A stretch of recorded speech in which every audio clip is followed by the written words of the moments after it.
¿Cómo opera una secta? Igual vamos a estar como intercalando secta, iglesia sectaria, bueno, digamos que es lo mismo, aunque no es lo mismo, pero pues. La palabra secta etimológicamente, o sea, partida en dos, viene del latín de dos palabras, secare o secur. Secare significa cortar y secur significa seguir, o sea, apartarse de para seguir a.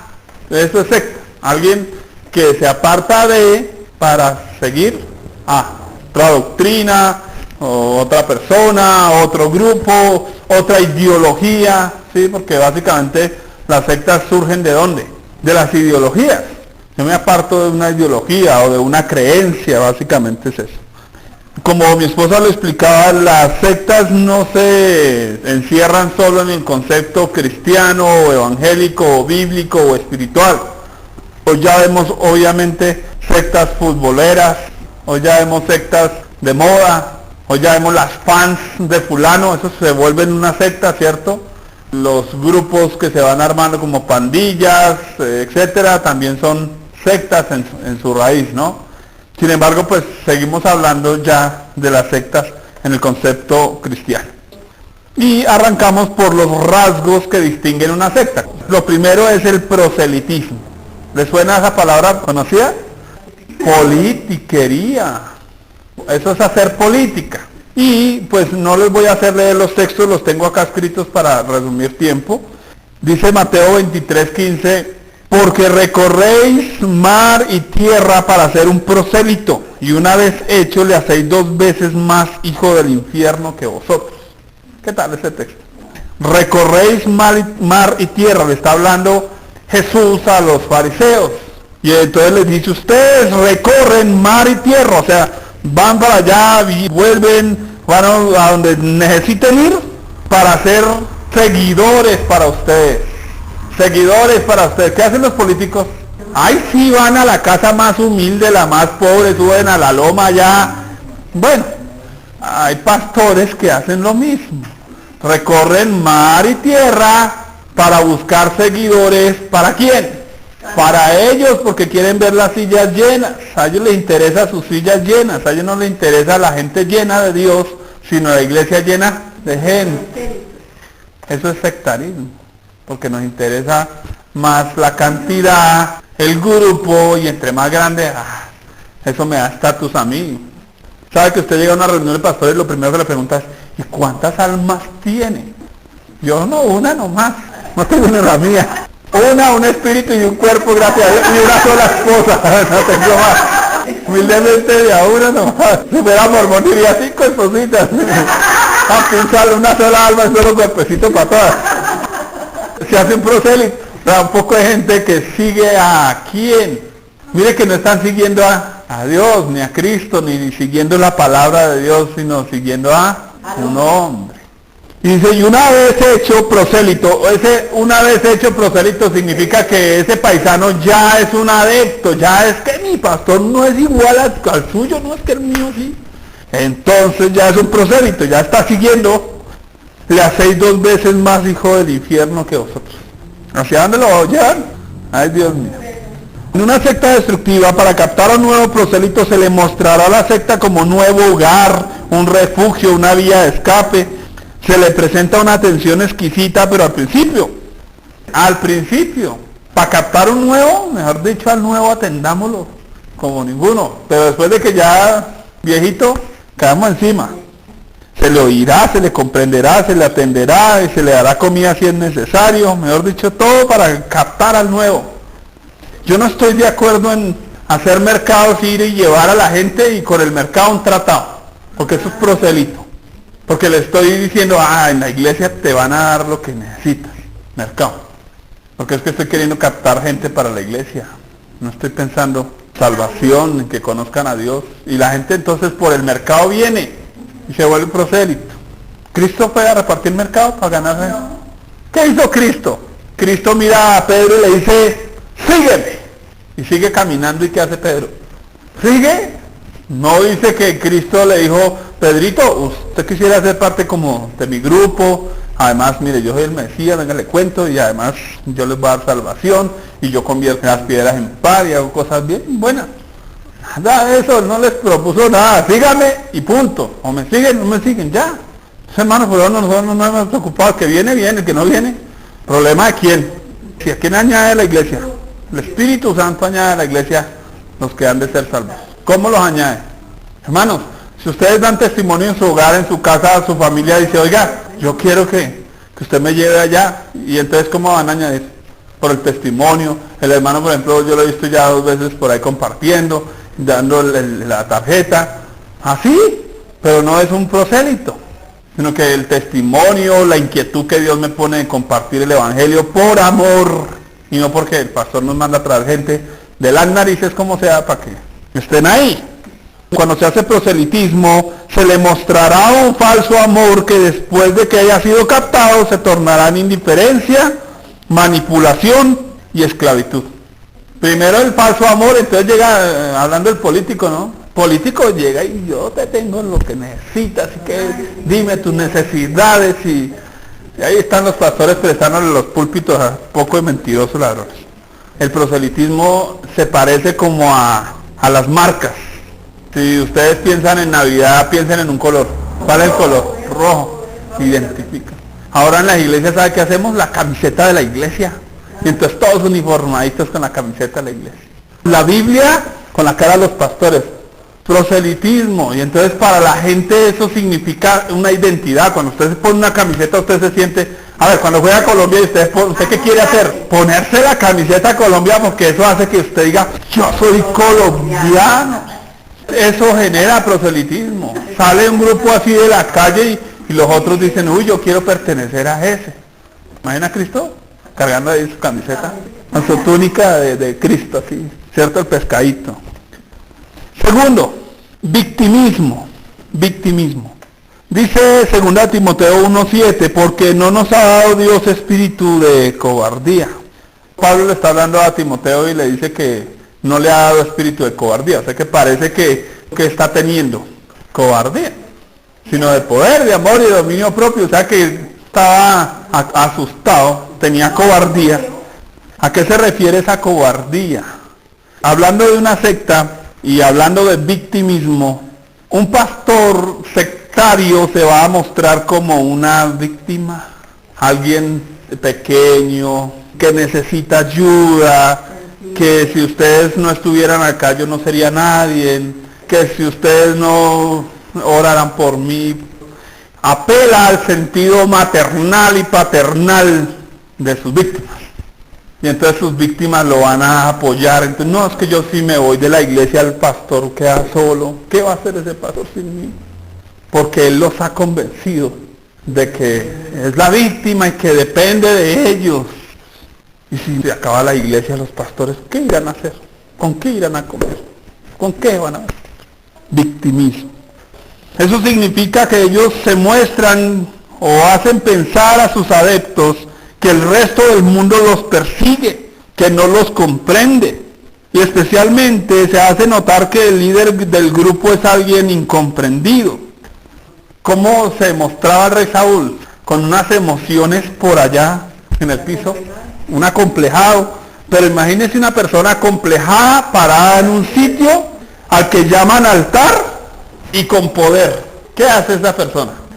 El tipo, una de dos, o se la pasa llorando en el púlpito cada vez que predica, o dos, maneja a la gente como quiere para mantener ¿qué? Su estatus, porque la única forma de él sentirse grande es estando en ¿dónde?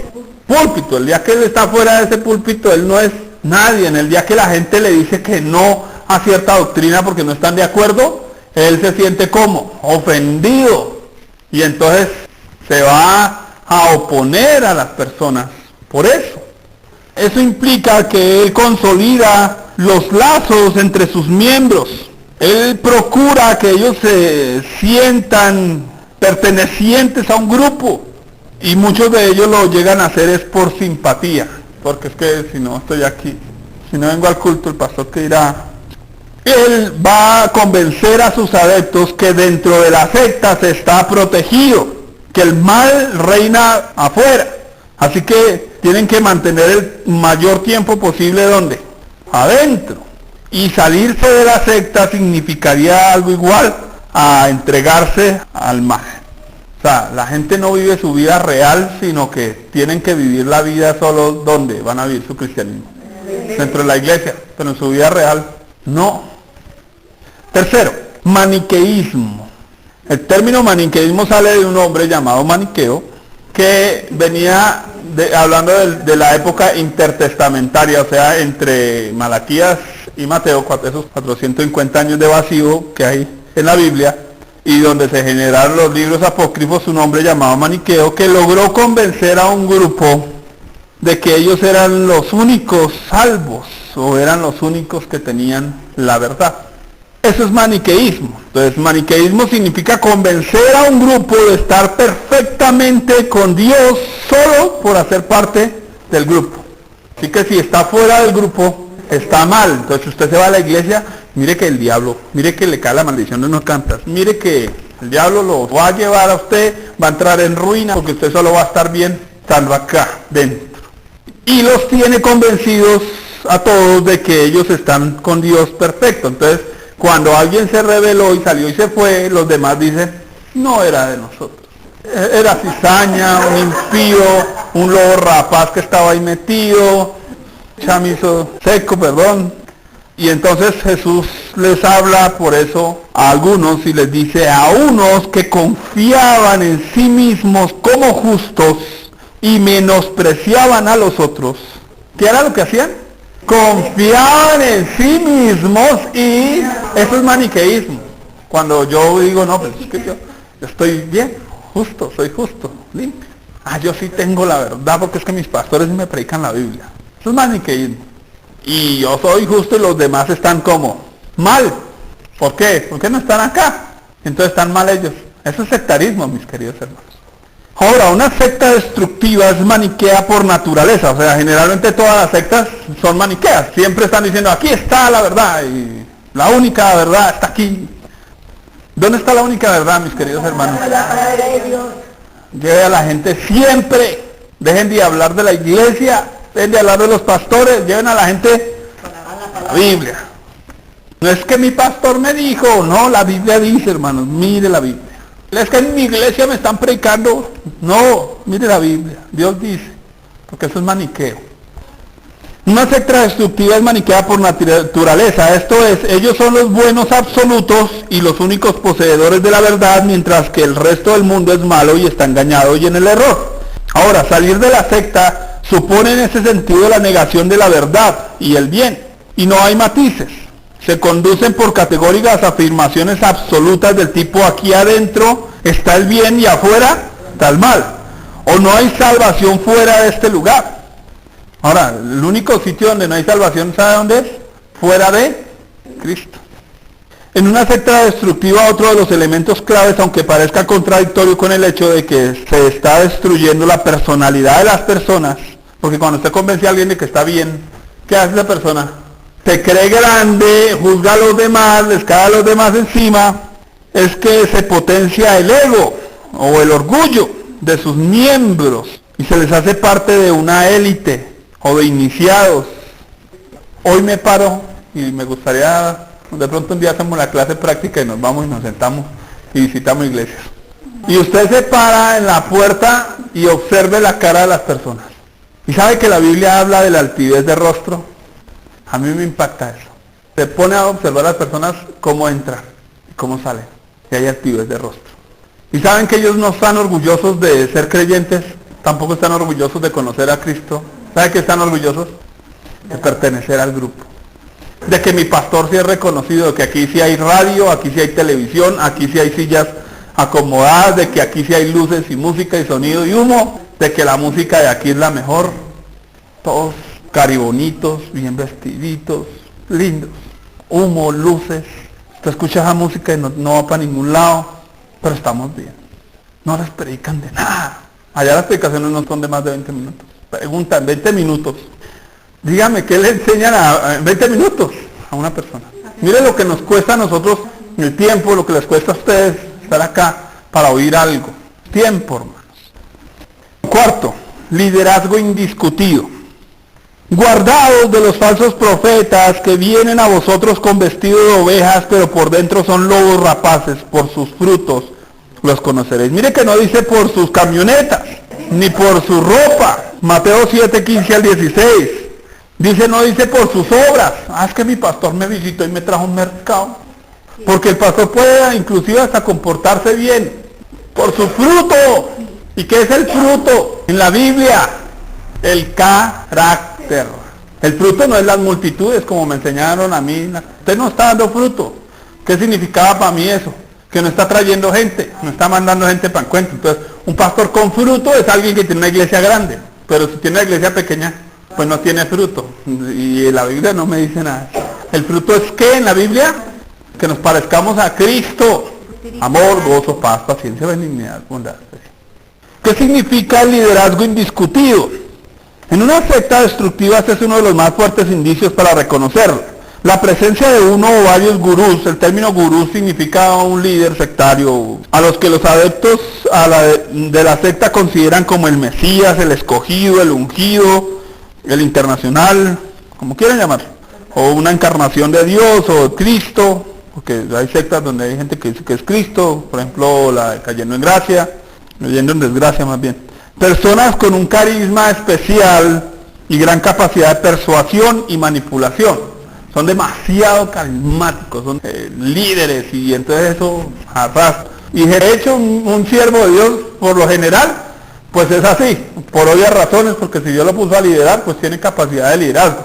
Pero aquí hay algo importante. Su palabra y su enseñanza y sus decisiones son indiscutibles. Esa es la clave. Lo que el pastor dice aquí, y generalmente él logra eso haciéndose tan grande que ellos consideren que él pues tiene la última palabra. Ahora, ¿qué pasa si uno la embarra? ¿Sabe que yo, por ejemplo, aquí el viernes hice una embarrada y su pastora me jaló las orejas?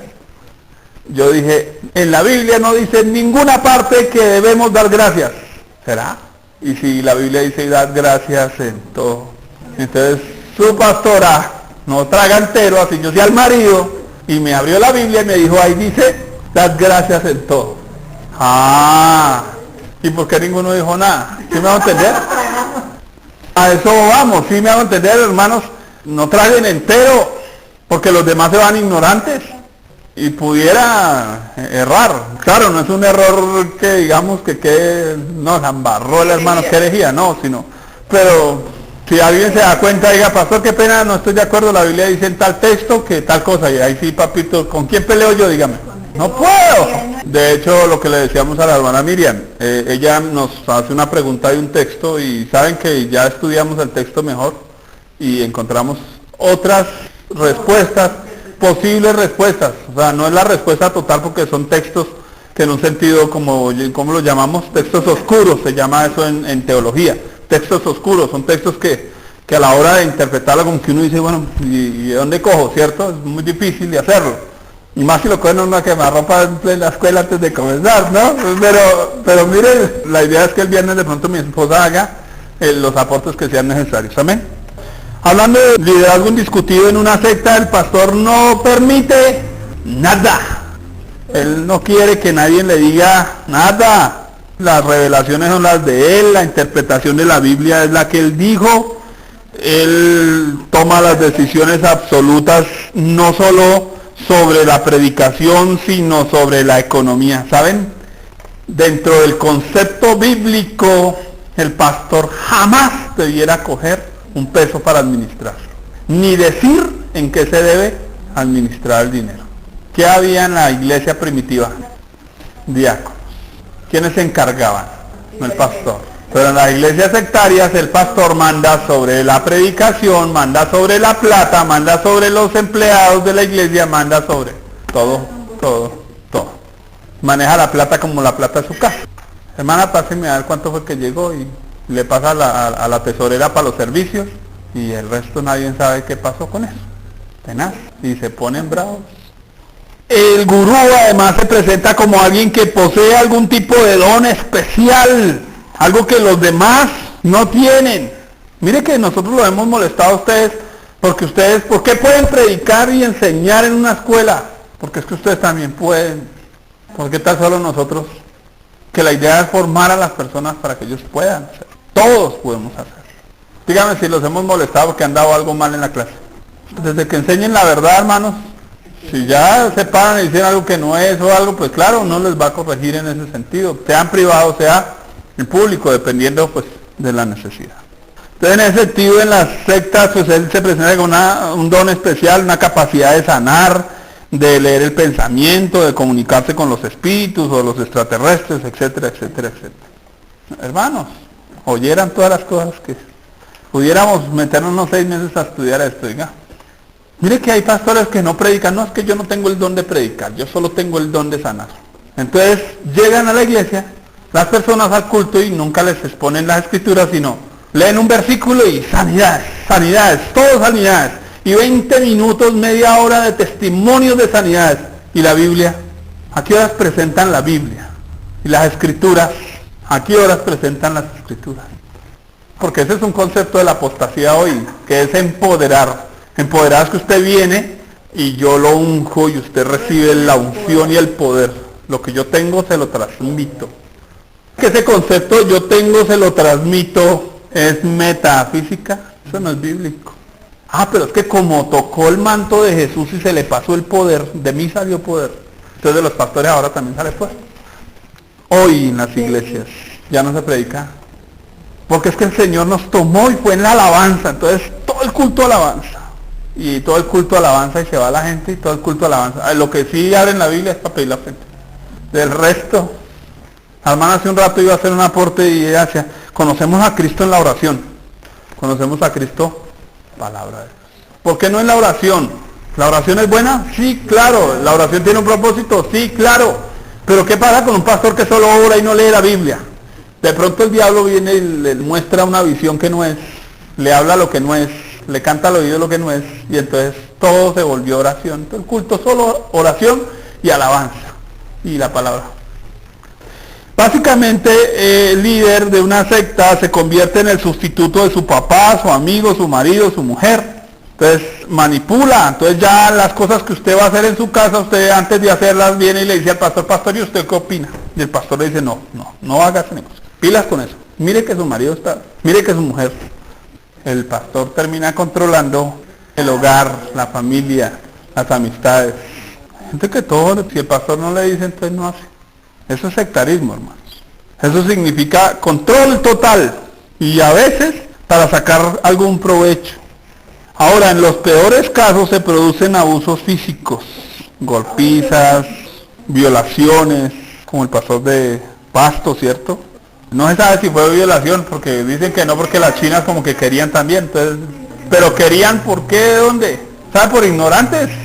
El pastor las iba a ungir y les pegó su ungida con apapuchada y todo eso. Pero ¿hasta dónde se llega al lavado de cerebro? Ya vamos a hablar de eso. Esto significa que enfrentarse al gurú puede significar la expulsión de la secta. O sea, el líder sectario generalmente cuando alguien se le para y ya le va a decir, no, qué pena, pero no estoy de acuerdo, entonces lo echan y pone al resto en su contra. Ya hemos hablado de eso. Ahora, el lema principal de este líder es no toquéis a mis ungidos. ¿Será que no hay que tocar a los ungidos? ¿A qué se refería el Señor? Eso toca que lo lean en la Biblia y lo estudien. Porque no se refiere a que el pastor es intocable, inmaculado. Dice al anciano, repréndelo con sabia mansedumbre, como a padre. O sea que sí se puede reprender al pastor. Se puede. Entonces ese toques a mis ungidos tiene un contexto totalmente y una connotación. Se refiere a no mate a un ministro. No lo mate físicamente, no lo mate. Porque David quería, los otros le estaban diciendo, dele piso al hombre. A eso se refiere con no toquéis a mis ungidos, no maten a los sacerdotes. Pero no está hablando de no toquéis a mis ungidos, de que el tipo puede hacer lo que se le dé la gana y entonces yo, pues como es el pastor, el ungido del Señor, de hecho ya hoy somos ungidos. No, ¿qué es lo que pasa hoy? Que tenemos la unción, no somos ungidos, tenemos la unción. ¿Quién es el ungido en la Biblia? ¿Quién? El Señor Jesucristo. Ah, bueno. Los sacerdotes del Antiguo Testamento eran un tipo ¿De quién? Del ungido que vendría. ¿Cuál? De Cristo. Ya llegó el ungido. ¿Qué más ungidos hay? A ver, no hay ni uno. El líder indiscutido se investirá a sí mismo de títulos como Cristo, Mesías, apóstol, ángel, iluminado, profeta, arcángel, etcétera. Y en ese sentido también sus decisiones, enseñanzas y puntos de vista se ponen a la misma altura de la palabra de Dios. En Bogotá hay una iglesia que le adivinan a usted el número de la cédula. El pastor se para, ¿les digo el nombre? Profeta del Altísimo, político, concejal, congresista de nuestro país. Te adivina la cédula. Tu número de cédula es tal. Entonces después de que le adivina la cédula, dice, ¿tú crees que yo soy profeta de Dios? Del otro dice, y entonces él le dice, te voy a profetizar, pero tienes que pactar. Caiga con la plata, papi. Eso están haciendo las iglesias cristianas de hoy. Él predicará algo parecido a la sana doctrina, pero en la vida práctica o en la vida corriente es una cosa totalmente disfuncional. Puede ser un excelente expositor de las escrituras, pero usted ve a su mujer demacrada, llevada, vuelta a nada. Si usted le pregunta a la esposa, ¿cómo la trata? No. Si le dijera, no, te voy a cuidar. Morronga.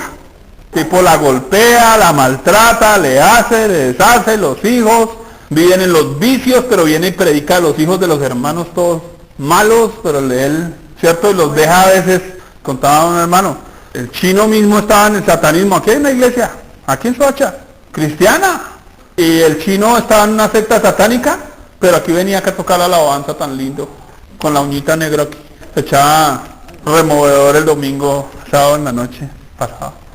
Qué lindos. Y tocaba espectacular y cantaba unas canciones que lo subían a uno al cielo. Quinto, lavado de cerebro. Dice, no os hagáis esclavos de los hombres. 1 Corintios 7, 23. Bueno, esto es un brochazo, quisiéramos podernos profundizar más. En una secta destructiva, toda iniciativa propia, todo atisbo de personalidad o espíritu crítico, lógica, razón, moral, capacidad de reflexión, criterio propio o sentido común son borrados de la mente del adepto por medio de un adoctrinamiento permanente. Se los explico. Generalmente el lavado de cerebro, ¿cómo sabe uno que una persona tiene el cerebro lavado, jugado y enjabonado y con vanish? Bueno, porque ya no piensan por sí mismos. Así de sencillo. No piensan nada fuera de lo que el pastor diga. Ya no usan la razón. Por ejemplo, en la secta de los testigos de Jehová, no, eso es las transfusiones de sangre, entonces prefieren dejar morir los hijos, la familia, pero las transfusiones de sangre no, porque en mi religión dicen que no tome el tinto, que no tome pastillas, o que solo tome pastillas, o que solo es la sanidad, y si no es por la sanidad, yo no voy al médico, porque yo fui y me dijeron que por fe, la sanidad, y entonces, ¿usted sabe cuántos se han muerto porque en la radio escucharon, pon la mano sobre la grabadora, toca la grabadora y vas a sentir el poder de Dios? No te van a pasar más bien corrientes. Vas a sentir el poder de Dios y te vas a sanar. Porque estas palabras para ti, eso no es para nadie más. ¿Cuántos están escuchando? Ignorantes. Imagínense que se para alguien en una emisora donde están escuchando 20.000, 50.000 y él dice, yo siento del Señor en esta hora que hay una mujer que su marido la está maltratando. Si tú eres esa mujer, acércate a la grabadora y toca, porque ya no te va a maltratar más. Díganme, ¿eso qué es? Manipulación, lavado de cerebro. Entonces ya tocó la grabadora, y como tocó la grabadora, y porque era el ungido el que estaba orando, entonces su marido se va a volver en un angelito. Y después de varios días de que el marido nada de angelito, sino de monito, se va a ir contra Dios. La forma de lavado de cerebro se genera a través de un lenguaje especial y un tono de voz. Escúchenme esto lo que voy a decir. Si usted va a carismática, ¿qué le dicen, por ejemplo? La visión, ganar, consolidar, discipular, enviar, y todos hablan igual. Ganar, consolidar, discipular, enviar. Ya no se dice evangelizar, ya no se dice pastorear, ya no se dice servir a Dios, sino que ganar, consolidar, discipular, enviar. Y eso se queda ahí, metido ahí en la psiquis. Y entonces cuando usted le va a hablar de evangelizar, él no entiende evangelizar, él entiende ganar. Evangelizar significa que usted tiene que compartir su fe. Ganar significa que ese paisano a usted le representa algo, ¿o no? Y la visión, y todo es la visión. Y es que la visión, y de pronto usted va a otra iglesia y allá le dicen la unción, y entonces usted se va de Ricardo Rodríguez de allá. ¿De qué predica? Unción, y unción. No me equivoco de pronto. Prendan la televisión. Y entonces ahí voy a ir a un punto importante, y es no solo un lenguaje especial dentro del grupo. ¿Qué se habla, por ejemplo, en Bethesda? La iglesia del millón. Ese es un lenguaje especial. Todos dicen, vamos a la iglesia del millón, aunque no hayan sino 30.000. Pero la iglesia del millón. Pero no hay sino 30.000. Si va a otra, le hablan solo de prosperidad, y entonces usted solo de prosperidad. Ahora, el tono de hablar, Amós 1 al 6. Y nos vamos a detener ahí un momentito. Pónganle cuidado a lo que les voy a decir, porque aquí ya aparece una palabra en este texto, y es el término gorjeo. No se distraigan todavía leyendo, ya vamos a mirar eso. El término gorjeo. ¿Saben lo que es gorjeo? Gorjeo es lo que hacen las aves de... gorjeo. Si usted está deprimido y escucha el gorjeo de las aves, ¿qué hace? Como que le da a uno nostalgia. El Señor habla del gorjeo, ya lo vamos a leer, pero ese gorjeo no solo representa un tono de voz impostado. ¿Cuál sería el tono de voz impostado? Me voy a meter en esto porque creo que tenemos madurez para esto, ¿sí? ¿Cómo oran todos los de allá? ¡Ay! ¿Quién es el hombre? ¡Jesús sí explota, pa! Bueno, miremos ahora cómo oran, por ejemplo, pero les digo, hagámoslo con madurez. Hablamos de... pareciera que está como llorando, casi que usted lo escucha y dice, este tipo no hace sino llorar. Y sabe que ese tono de voz doblega el corazón. ¿Sabían ustedes eso? Escúchenlo y díganme. Y eso dobla el corazón de la gente. Todo el tiempo lava el cerebro. ¿Sabe de dónde salió o de dónde surgió el concepto de lavado de cerebro? De los nazis, de Adolfo Hitler. El verdadero concepto de lavado de cerebro significaba que a alguien lo amarraban en una cueva, una piedra, esa era la forma, una cueva donde caía una gota, y amarraban al paisano en ese sitio de tal manera que la gota le cayera en la cabeza. La primera, pues si el tipo llegaba con sed, el agua, porque no podía mover la cara ni nada, le caía la gota, primero le refrescaba, pero si lo dejaban ahí un día, 2 días, 3 días, hasta que la gota, ¿qué hace la gota? ¿Qué dice la Biblia? ¿Qué hace la gota? Rompe la piedra. Y si rompe la piedra, ¿qué hará con el cráneo humano? A ver, lo abre. ¿Se imagina cuando ese huequito atraviesa y entra esa agua y empieza a caer por el cerebro y la persona está viva? Se vuelve loca. Por eso la Biblia habla de que las mujeres no sean cataletosas, porque son como gotera continua. Eso es lavado de cerebro, mis queridas. Le lavan el cerebro a sus maridos con la cantaleta. Es una forma de lavar el cerebro. Escuchen. No solo un tono de hablar especial, sino gestos, que casi que si ya esa persona no hace esos gestos, usted ya los extraña. Interesante. ¿Han notado ciertos predicadores que, y todos tienen el poder de Dios, y ese gesto quebranta? Y eso incluye también las formas de vestir. ¿Por qué? Mi esposa hablaba, se para alguien en un ring y va a hablar de cómo vencer al diablo, y uno dice un boxeador que vence a su contendiente, y Cristo es el de la victoria y el otro está derrotado, y entonces eso la va a hacer eso. Para mí este texto describe perfectamente la condición de un líder manipulador, lo describe perfectamente. Amós 6, del 1 al 6. Dice, ay de los reposados de Sión y de los confiados en el monte de Samaria, los notables y principales entre las naciones, a los cuales acude la casa de Israel. Pasad a Calne y mirad, y de allí id a la gran Amad, descended luego a Gad de los filisteos, ved si son aquellos reinos mejores que estos reinos, si su extensión es mayor que la vuestra? ¿O vosotros que dilatáis el día malo y acercáis la silla de iniquidad? Duermen en camas de marfil, reposan sobre sus lechos, comen los corderos del rebaño, los novillos en medio de engordadero, gorjean al son de la flauta e inventan instrumentos musicales como David, beben vinos en tazones y se ungen con los ungüentos más preciosos y no se afligen por el quebrantamiento de José. Les expongo aquí algunos casos importantes. Primero, la gente se siente a gusto con ellos. ¿Cómo se siente el pueblo de Israel? Dice, he ahí los reposados de Sion. ¿Ellos cómo se sienten cuando van a la iglesia? A sus sectas. Reposados, aquí estamos. Chévere. Aunque la verdad es que reposan en la iglesia, pero no reposan en Cristo. Salen de la iglesia y ¿cómo se sienten? Se sienten vacíos, no van a tener paz. Segundo, hay una alta confianza en sus líderes y su organización. Dice, hay de los reposados y de los confiados. ¿Ellos en qué están confiados? Mire lo que dice. ¿En Cristo? No, ¿en qué están confiados? En los montes. El término montes está refiriéndose a sus líderes. Ellos están confiados en sus líderes. Como aquí es una iglesia grande, esto está bien. Como aquí el pastor está bien y va a otros países y predica, eso es porque es buen predicador. Está como bien. Tercero, estos líderes adquieren gran prestigio internacional. Qué interesante. Mire el texto, dice, los notables. ¿Qué significa notables y principales entre las naciones? Mire que esos líderes estaban teniendo un impacto ¿en dónde? Internacional.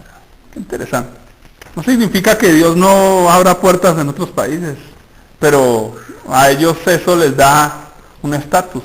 Por eso generalmente las predicaciones de ellos casi siempre dicen, y estuve ahorita en tal país, y en tal y tal. Y los creyentes acuden a ellos masivamente, dice, a los cuales acude la casa de Israel. Ellos acudían a Dios. ¿A quién estaban acudiendo? A sus líderes. Ellos se consideran los más grandes del reino, dice, pasad a Calne y mirad, les está diciendo Dios a los líderes, y de allí id a la gran Amad, descended luego a Gad de los filisteos, ved si son aquellos reinos mejores que estos reinos, si su extensión es mayor que la vuestra. Ellos se creían que eran ¿qué? Los grandes, y lo que dice Apocalipsis, ustedes dicen que son ricos, pero la verdad es que son ¿qué? Pobres, miserables, desventurados, desnudos. Dios los ve como pequeños, aunque los hombres como los ven, grandes. Predican solo de lo agradable y lo bueno. Dice, oh vosotros que dilatáis el día malo y acercáis la silla de iniquidad. ¿Qué significa dilatan el día malo? No, ustedes por ahora vivan bien, tranquilos, sigan viviendo bien, con prosperidad y abundancia, sigan así. Pero no les están hablando de la venida de Cristo y lo que Cristo va a hacer cuando juzgue el pecado. Están dilatando el día malo y están acercando la silla de iniquidad. ¿Qué significa acercar la silla de iniquidad?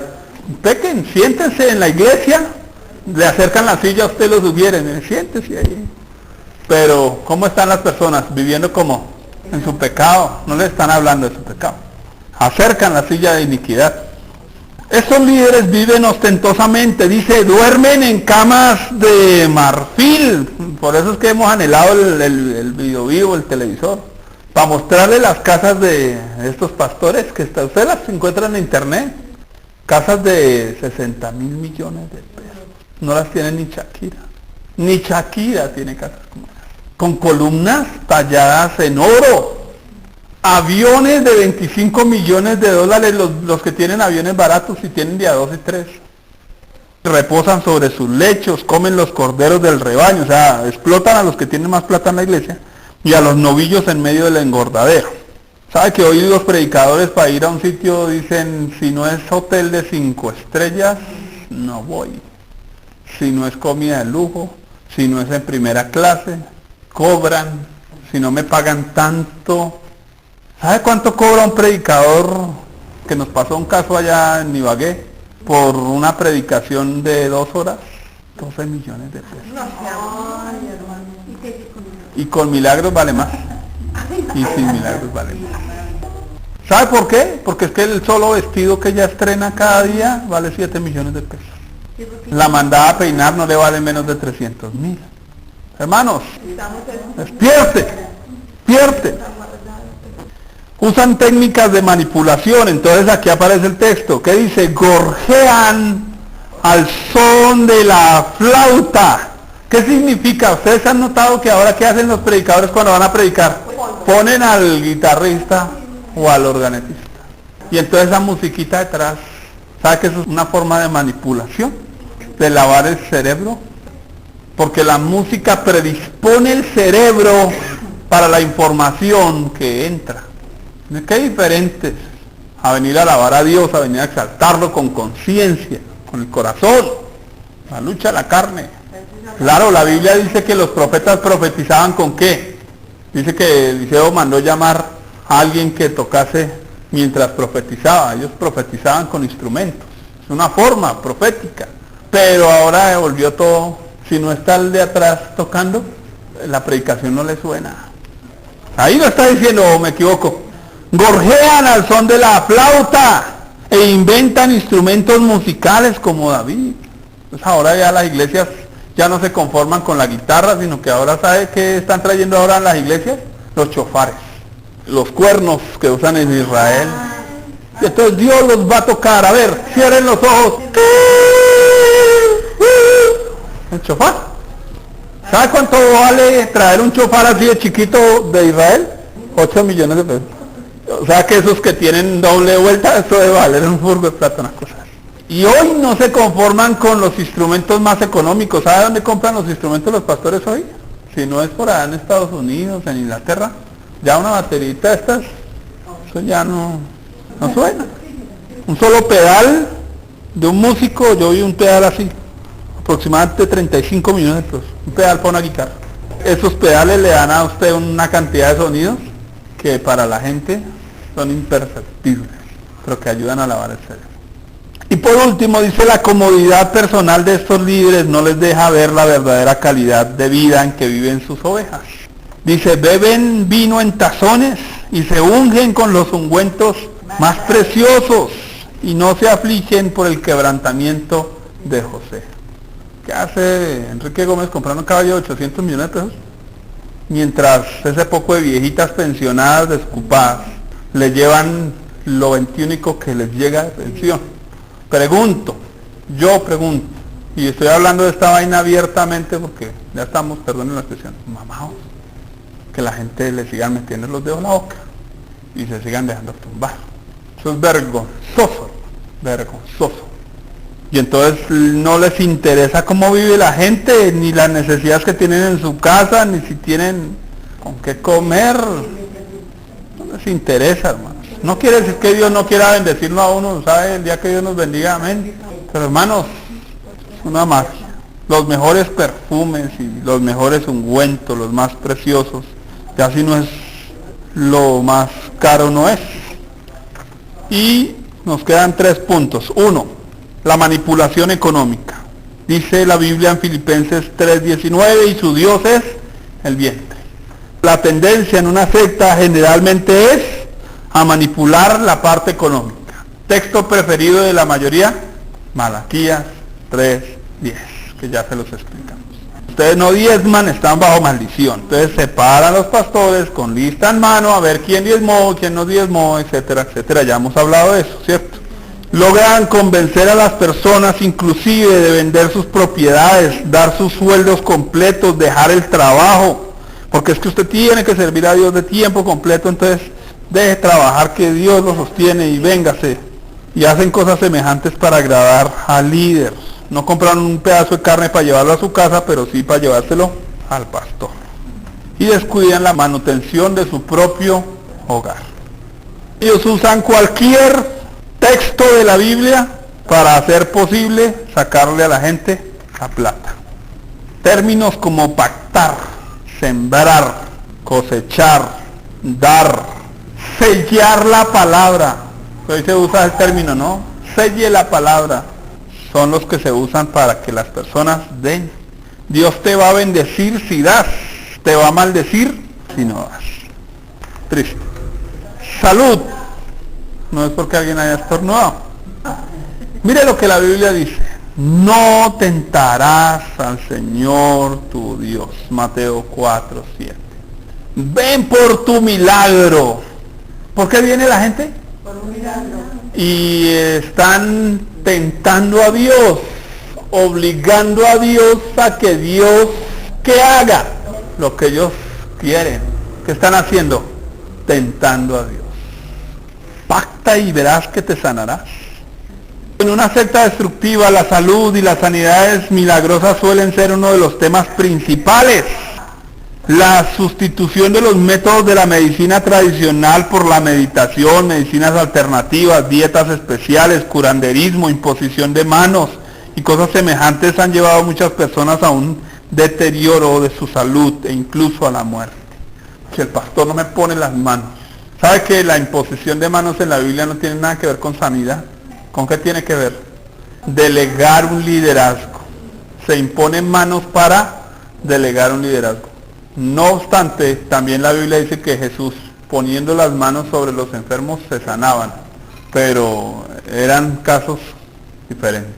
No necesariamente la imposición de manos está obligada a la hora de una sanidad. La persona puede recibir la sanidad en la predicación, o oramos aquí de lejos, o vamos y oramos por él allá. Bueno. Por último, el abandono del grupo. Dice la Biblia en Hebreos 12:2, puesto los ojos en Jesús. Generalmente en el caso de las sectas, al tratar de abandonar el grupo, se puede castigar a las personas con la indiferencia o con la muerte, porque hay sectas que literalmente mandan a matar a quien sale. Y cuando alguien se sale, a los demás los convencen de no volverse a unir con ellos. ¿Cómo evitamos el sectarismo, hermanos? Poniendo los ojos en ¿quién? En Jesús. Segundo, evitando las predilecciones y favoritismos. Anoten ahí solo esto. 1 Corintios 3:1-7. Yo soy de Pablo, yo de Apolos. Dejen los favoritismos. Es que este pastor sí y este no. Porque eso empieza a hacernos como sectarios, hermanos. Tercero, que todos observemos a la palabra de Dios por nosotros mismos. Escudriñar las escrituras, ¿cierto? Hechos 17:10-11 dice que los hermanos de Berea escuchaban a los apóstoles y decían, amén, lo que diga el pastor es verdad. No, dice que ellos examinaban para ver si era verdad. Cuarto, que los creyentes en Cristo procuren vivir su fe en todo lugar, no solamente dentro de la organización, en todo lugar, dando ejemplo, siendo luz. De hecho, la Biblia dice, mas a Dios gracias, el cual nos lleva siempre de triunfo en Cristo, y por medio de nosotros manifiesta en todo lugar el olor de su conocimiento. ¿Qué significa eso? Que usted debe oler ¿a qué? A Cristo. ¿Qué significa ese oler? ¿Sabe que cuando yo huelo el perfume de mi esposa, yo sé que ella está cerca porque la conozco? Usted en todo lugar debe manifestar ¿qué? Que asiste a una buena iglesia, que le predican bien. ¿Qué debe manifestar? Que conoce a Cristo. Y quinto, que los creyentes permitan a la palabra de Dios extraer de sus corazones sus verdaderas intenciones.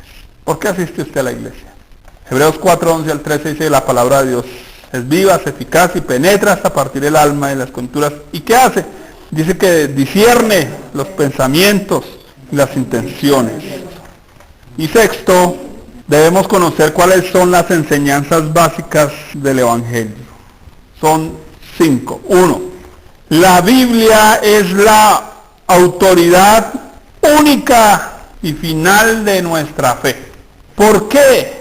Porque, hermanos, hoy en día, y si usted entiende una secta tiene la Biblia más, entonces, en el catolicismo, la Biblia más catecismo. Los mormones, la Biblia más el libro del Mormón. Los adventistas, la Biblia más los libros de Elena G. de White. Los testigos de Jehová, la Biblia más el Atalaya. Carismática, la Biblia más tan firmes como la roca de Castellanos. Y así podríamos nombrar. La Biblia más un montón de cosas. La autoridad final la tiene ¿qué? La Biblia. Segundo, la Trinidad. Básicamente en una secta se niega la Trinidad. Los testigos dicen que el Espíritu Santo es una energía. Entonces si es una energía, pues no es Dios, entonces hay Trinidad. No hay Trinidad. Entonces todo lo que no tenga la Trinidad como hace. Entonces, por ejemplo, los pentecostales unidos. Es que la palabra Trinidad no aparece en la Biblia. Pues la palabra pentecostal tampoco aparece en la Biblia. Los pentecostales tampoco existen. La deidad única de Cristo, o sea que Cristo es Dios. Básicamente en toda secta se niega que Cristo es Dios. La salvación solo por gracia, entonces en toda secta básicamente le dicen a usted que usted se salva, pero además, entonces los testigos de Jehová, ese además es que 60 horas de evangelismo, salir a golpear puertas, aburrir a la gente, 60 horas al mes. ¿Cómo se salvan los mormones? Los hombres se salvan teniendo hartas esposas y las mujeres teniendo a hartos hijos, como leímos el texto que leyó la hermana esta semana. ¿Cómo se salvan los adventistas? Guardando el sábado y no tomando tinto, chocolate ni Coca-Cola, siendo vegetariano. Así podríamos nombrar un montón de sectas. En la iglesia cristiana, usted se salva así, se viste así, anda así, hace así. Si va a un encuentro, si no va al encuentro, no, usted no ha conocido a Dios, porque solo en el encuentro se conoce a Dios. ¿Será? Y la doctrina del castigo eterno del impío. Pues básicamente en la mayoría de las sectas el castigo eterno del impío se mira de una manera incorrecta. Entonces en los testigos de Jehová se habla de la aniquilación total, o sea, usted se murió y ya. Entonces ¿para qué cielo y para qué salvador? Dice uno se muere y ya, pues no tiene sentido. Hasta hace unos años solo se iban a salvar 144,000, pero como se les acreció el enano, les tocó aumentarle a la cuenta. En los mormones los negros no se iban a salvar, pero como los negros querían hacer parte de los mormones, entonces apareció el ángel moroní preciso cuando los negros ya iban saliendo para la calle, y entonces dijo, no, tráiganlos, y entonces los negros ya se salvan. Ya no son descendientes de Caín y ya no están malditos ni nada de ese tipo. En cayendo en gracia, el castigo eterno pues no hay, porque usted se salva y como es salvo, siempre salvo, lo que usted haga de ahí para allá, diviértase, perríe todo lo que quiera, tome, emborráchese, eso sí, venga a la iglesia y traiga lo suyo. Les queda el material para que ustedes lean, aquí tenemos algunas descripciones de algunas sectas. Hoy hablamos no solo de sectas, sino de iglesias sectarias, nos adelantamos con lo que queríamos darles. Está algo sobre los mormones, que se llama la Iglesia de los Santos de los Últimos Días, y los Testigos de Jehová, que también se llaman la Sociedad de Vancouver en Brooklyn, tienen la editorial más grande de este mundo. Los Testigos de Jehová es terrible, ellos creen que solo ellos son los que interpretan la Biblia. Allá nadie interpreta la Biblia, allá todos repiten como un loro mojado, allá nadie sabe Biblia, pareciera que saben Biblia. Y nosotros los cristianos que somos bien, que no la conocemos, vienen y nos la bailan.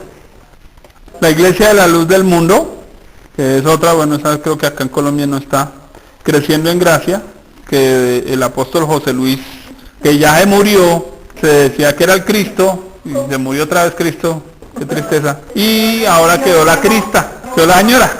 Ellos creen que Dios y Satanás están ahí de llavería, son amigos, etcétera. Bueno, los adventistas, la señora Elena G. de White de los adventistas dice que el canon bíblico se cerró con los escritos de Elena G. de White, o sea que la Biblia le faltaron esos otros libritos, ¿no? Esos son divertidísimos para leer y todo.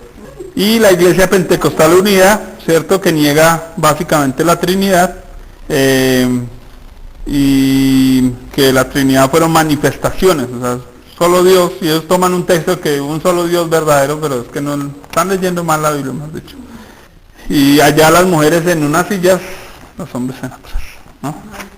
Sí, porque de pronto se contaminan los hombres. Y la Iglesia Universal de Dios, o Pare de Sufrir, que se fundó en Brasil, y allá usan también la terapia del alma. Un revuelto de curandería, santería, brujería con Biblia.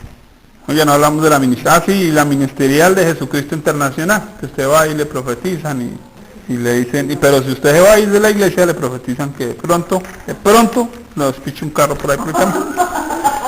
Para resumirles, mis queridos hermanos, solo para resumirles, perdónenme que sea sarcástico, pero estos temas como que lo sacan de los pelos. Por hablarles algunos no más. Igual ya tienen ustedes unas bases bíblicas, hermanos, espero que no traigan entero. Mi esposa leía un texto, el texto dice que no le digáis bienvenidos. ¿Qué significa eso? Pongan allá, aceptarle ahí de buena gana vainas que, sí, que Dios nos ayude, hermanos. Decían las abuelas que Dios nos coja confesados. Que nos ayude, hermanos, a mirar a su palabra, a mirar a Cristo, a seguirlo a Él, a amarlo a Él, a servirle a Él. Y creo que cuando ya hablemos de la apostasía y si Dios de verdad permite algo con que mirar aquí, poderles presentar a ustedes el resto del mundo, porque como que no ven noticias tampoco, poderles mostrar todo ese poco de videos de esas cosas tan maravillosas que pasan en la iglesia, que están pasando en la iglesia de hoy.